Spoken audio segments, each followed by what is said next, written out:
How you doing? David Hall here with Coldwell Banker, investor, agent, partner, property manager, real estate expert in general.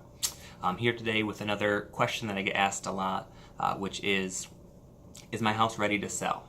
So when looking at it, oftentimes people think that there's a few things that can be overlooked, but I think that there's a few small things that make a really big difference. So the first thing I always tell people is to declutter your entire house, even get rid of stuff that you're not using in that current season. So right now it's August, so it's fall, so get rid of all of your winter storage, all your coats, snow pants, boots, shovels, all that type of stuff. Put it in storage or take it to your basement or take it to a family member's house or something. Get rid of all your summer stuff, all your spring stuff. You want people to open your closets and say, oh wow, look at all the space that they have. Or open your garage and say, wow, it's so clean and clutter-free in here, is what you want to hear. You don't want everything to be full and packed to the brim because it makes it seem small. Even if the real reason is just you have too much stuff. Same with furniture. If you have oversized furniture with tables and things in your house, get rid of one of the sofas just to clear up some space. The more floor space you can see, the better.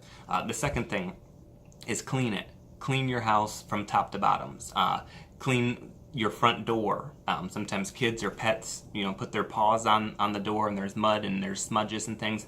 Keeping it clean goes a long way in making the overall house feel clean.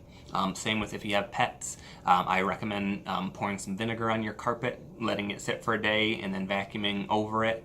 Get rid of all pet smells. If you have a litter box, you have to change it every day while your house is listed for sale. If you have pets or dogs, it's best if you can keep them out of the house, even weeks at a time. Take them to a friend's house, family member, whatever you can do to make those smells get out of your house. Because some people might love the house, but they don't like cats, and as soon as they can associate your house with a cat, it's a done deal. Even though it seems silly, people are willing to walk away from hundreds of thousands of dollars over really small things. So keep it clean, keep it clutter-free.